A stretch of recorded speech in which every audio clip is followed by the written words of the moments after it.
Hey guys, it's Ace here, and it's time for story time with Ace and Draco. Yeah.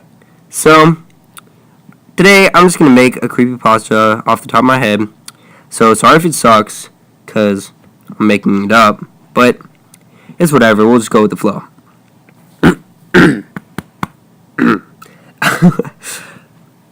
I was always a depressed child.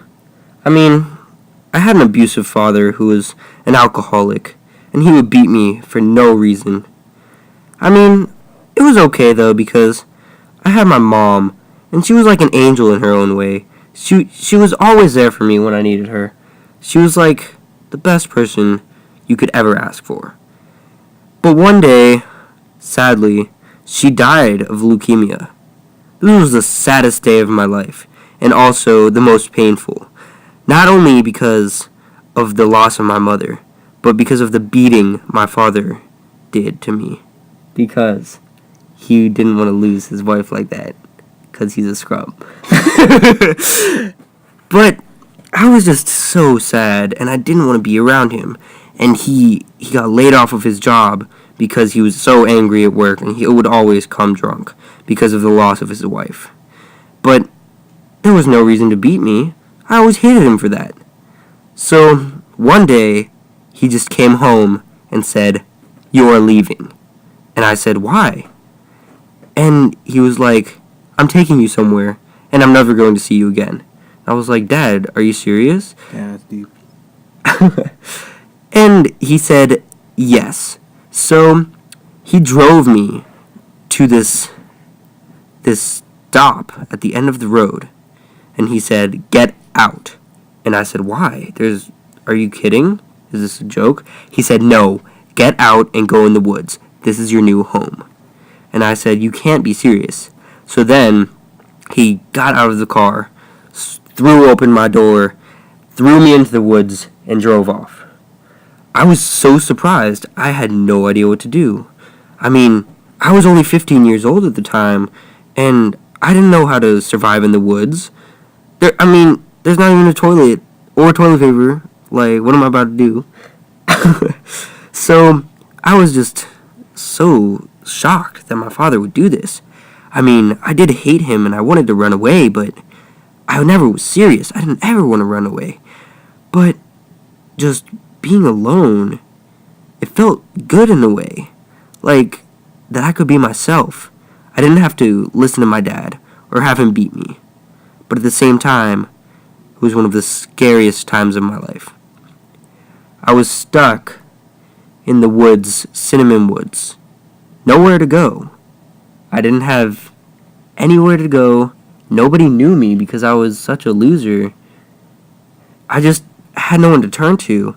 So I did it. I lived in the woods.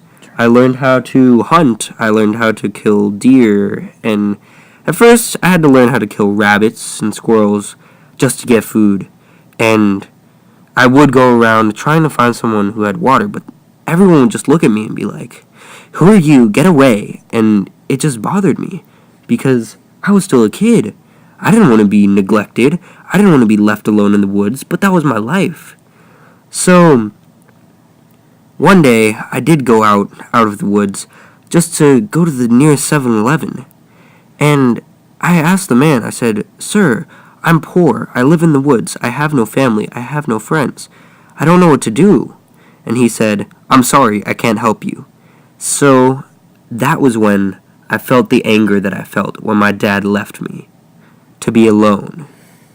I felt the same anger. I had never been so angry in my life. I reached over the counter, strangled him, and was like, "Give me your money. I need food." So he freaked out and called the cops. And I was like, "What is this? How are you going to call the cops? You can't help a homeless man?" Well, then it was the first time I needed to kill him. I couldn't afford for the cops to come, so what I did was I strangled him to death, hid him in the freezer, and put on his uniform. When the cops arrived, I said, "Oh, I'm sorry, my friend just pulled a prank on you. There's no one here." He was like, "Are you sure? I should probably check the security tapes." And I said, "Oh, no. There's no need. It was just my friend pulling a stupid prank." So the cops left, and I knew that was when I would become a killer. And, I mean, after a while, kids just looked at me and they made this whole myth that I'm Crazy Joe just 'cause I live alone in the woods. But who cares? So what, I've killed a couple people. So what, I've mangled their bodies and ripped them apart into pieces, scattered them around town. Who cares? I can just be normal. I lived alone in the woods for like forever. Couldn't you feel my pain?